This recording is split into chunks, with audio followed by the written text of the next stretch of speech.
Salam sejahtera Malaysia. Terima kasih kerana menonton video-video berita-berita terkini daripada channel ini. Sebelum kita mulakan berita seterusnya, jangan lupa tekan butang subscribe, like dan share. Sila tinggalkan komen anda juga.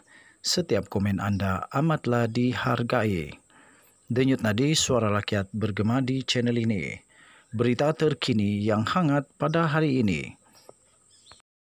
Salam sejahtera Malaysia, selamat malam. Berita terkini daripada malaysiakini.com.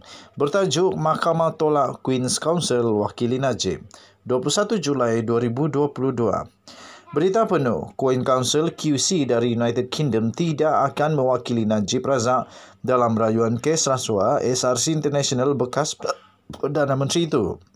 Mahkamah Tinggi Kuala Lumpur petang tadi telah menolak permohonan untuk membenarkan kemasukan sementara QC Jonathan Laidlaw sebagai peguam di Malaysia. Hakim Kamal Akmal Mad Sahid memutuskan Laidlaw gagal menunjukkan dia mempunyai kelayakan dan pengalaman khas untuk mengendalikan rayuan Najib dalam kes SRC International. Hakim menyatakan bahawa isu kes SRC mampu dikendalikan oleh peguam Malaysia. Kamal menegaskan bahawa Hakim Perbicaraan SRC Muhammad Nazlan Muhammad Ghazali meski mengakui kes itu membabitkan perkara undang-undang baru juga menyatakan bahawa isu itu tidak terlalu sukar untuk dikendalikan oleh peguam dan badan kehakiman negara. Hakim menyatakan kebimbangan terhadap kemasukan sementara Laidlaw kerana dia mungkin tidak biasa dengan undang-undang dan amalan undang-undang di Malaysia. Kamal berkata walaupun Laidlaw terkenal di UK dalam kes jenayah kewangan itu, sahaja tidak memadai untuk menunjukkan dia memiliki kemahiran, kepakaran, kelayakan dan pengetahuan khas mengenai Akta SPRM 2009, Kanun Keseksaan Anti Akta Pengubahan Wang Haram 2001 dan Kanun Tata Cara Jenayah. Rayuan Najib di hadapan Mahkamah Tertinggi melibatkan semua undang-undang ini. Katanya dalam penghakiman itu, saya berpendapat bahawa permohonan perlu ditolak kerana tidak ada isu rumit dan baru yang memerlukan kemasukan interim permohonan Laidlaw.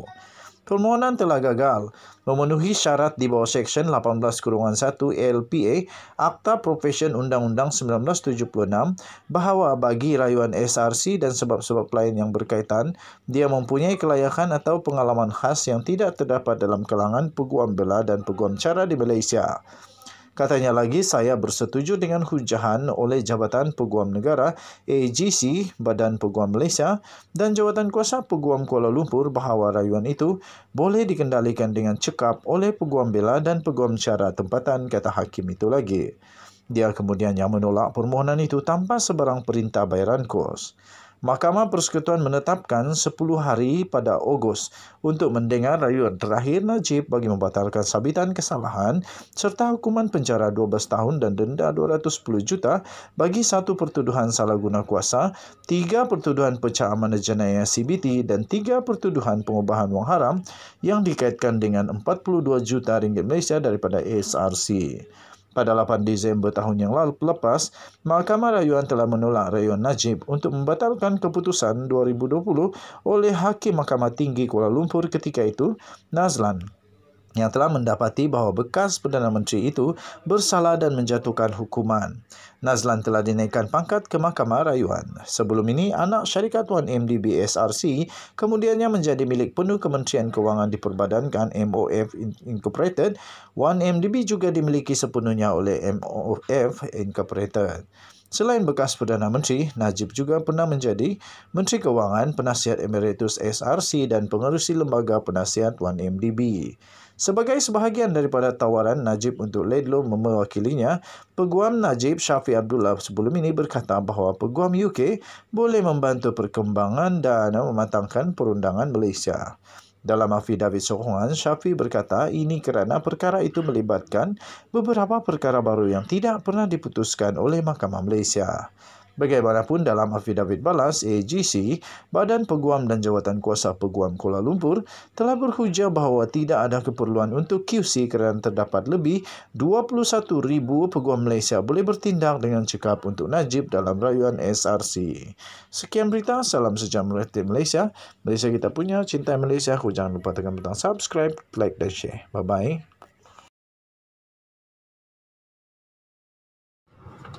Salam sejahtera Malaysia.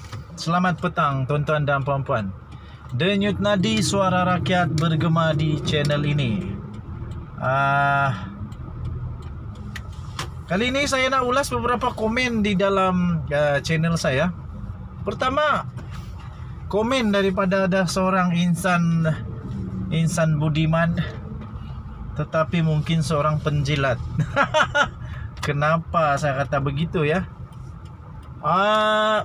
Berita yang saya telah berikan di dalam berita tersebut daripada mahkamah. Kemudian komen itu kata saya menyiarkan fitnah terhadap Datuk Seri Najib Tun Razak. Hairan jugalah. Saya pun heran bagaimana ada orang masih kata benda ni fitnah. Pertama sekali, benda ni tidak dikata fitnah. Yang betul-betul saya mulai percaya bahawa benda ni tak fitnah ialah apabila Khairi Jamaluddin bagi komen tentang bos kamu Najib Razak. Dan selepas itu memang satu demi satu, keputusan demi keputusan. Mungkin pada mulanya seperti fitnah, ialah kan waktu itu Peguam Negara Pandi Ali, dia kata tak ada kes Najib Razak. Semua gembira. Najib tak bersalah. Lepas itu, selepas Pakatan Harapan berkuasa di Putrajaya, dihidupkan semula kes itu. Bukan dibuat baru ya tuan-tuan dan puan-puan, tetapi dihidupkan semula kerana ada bukti baru yang boleh diketengahkan. Akhirnya didapati bahawa pendakwa raya pada ketika itu Gopal Sri Ram yang ditakuti oleh Najib dan Rosmah Mansur. Sampai sekarang Rosmah Mansur masih lagi berusaha supaya Gopal Sri Ram tak menjadi pendakwa raya. Tapi malangnya semua mahkamah tolak. Kemudian selepas itu bukti tup tap 4 hakim. Baca yang bagi komen tu, dengar baik-baik. Najib Razak didapati bersalah oleh 4 hakim, bukan 4 ketua kampung, bukan 4 orang MPKK ke PGKK ke, bukan juga ketua masak di kampung kamu, bukan. Tapi 4 orang hakim yang arif lagi bijaksana. Malah di Mahkamah Rayuan, Najib bukan sahaja dikekalkan sebagai bersalah, malah 3 orang hakim bersetuju bahawa Najib Razak memalukan negara. Bersetuju bahawa derma yang dikata derma itu tidak dapat dipertahankan. Kalau nak derma, kenapa derma masuk akaun Najib? Kalau derma itu untuk derma kepada UMNO kah, kepada mana-mana badan kah, dermalah terus kepada UMNO. Apa hal pula derma masuk akaun Najib? Lepas itu Najib kata tak tahu. Paling signifikan ialah alasan tak tahu. Hampir saja Najib menang. Hampir-hampir Najib menang dengan alasan tak tahu. Lepas itu Najib juga pernah disenaraikan oleh askar-askar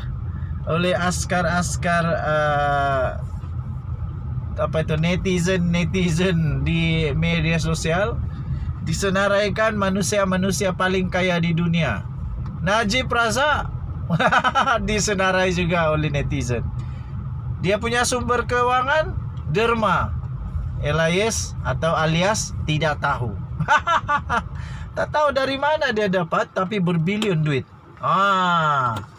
Okey, kemudian mahkamah sahkan bahawa ada duit masuk dalam akaun Najib, dan duit itu diguna walaupun dia tak tahu dari mana datang. Dia tak tahu, tapi datang. Kemudian Mahkamah Amerika Syarikat mahkamah di negara Arab, mahkamah di Singapura, semua sudah menyabitkan salah. Apa yang fitnahnya lagi, Pakcik? Pakcik tolong jelaskan, mana satu yang fitnah? Mana satu yang fitnah? Hakim buat fitnah kah? Mahkamah buat fitnah kah? Sebab yang saya siarkan itu dari mahkamah. Bukannya dari kedai kopi, bukannya di warung yang Pakcik selalu makan tuh. Bukan, ini dari mahkamah. Minta maaf. Nah, sekarang ini, tak tahulah ini pun fitnah lagi kah?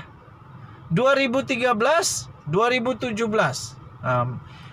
Pada tahun 2017, Kesultanan Sulu telah hantar surat kepada kerajaan untuk memaklumkan tentang dirang punya tuntutan. Fitnah lagi kah waktu itu Najib Razak yang jadi Perdana Menteri? Ataupun ada klon lain? Ataupun ada klon lain? Lepas itu yang kasih berhenti pembayaran itu siapa waktu itu jadi Perdana Menteri? Ini pun fitnah juga kah? Kena jawablah. Tak kisahlah siapapun yang bersalah, tapi yang persoalan dia siapa Perdana Menteri waktu itu. Itu saja. Siapa Perdana Menteri waktu itu? Siapa yang paling berkuasa untuk membatal, melulus? Siapa paling berkuasa waktu itu untuk berlawan? Tapi nampaknya yang paling pelik, Najib Razak tak bersalah. Bukan tak bersalah, tak rasa bersalah pun. Tak rasa bersalah pun. Yang bersalah rakyat. Kenapa? Rakyat rasa takut lah sekarang. Aduh. Ya.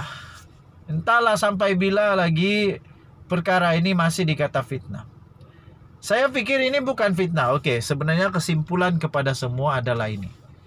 Saya pikir bukan fitnah. Tetapi kalau Najib Razak dan UMNO serta pemimpin-pemimpin UMNO serta penjilat-penjilat serta pengampu kepada Najib kata benda ni pendakwaan terpilih, mungkin saya boleh terima. Tapi kalau kata ini fitnah, langsung tak boleh terima. Salah langsung. Mana boleh fitnah? Mana ada fitnah? Semuanya ada. Uang masuk dalam akaun confirm sudah ada. Lepas itu sekarang Hakim Nazlan pula jadi kambing hitam. Hakim Nazlan kalau dia kalah pun masih ada 3 hakim yang sudah mendapati mengonfirm, mensahkan Najib Razak bersalah. Pakcik, 3 lawan 1 tetap 3 yang menang. Jadi bukan fitnah. Kalau kamu kata ini adalah pendakwaan terpilih, kemungkinan boleh jadi. Tapi saya pun tidak pasti. Saya percaya mahkamah itu bijak dan adil. Tapi kalau fitnah, langsung tak logik. Mana boleh fitnah? Kalau fitnah, aduh, habislah mahkamah kita. Denyut nadi suara rakyat bergema di channel ini. Kita jumpa lagi. Bye-bye.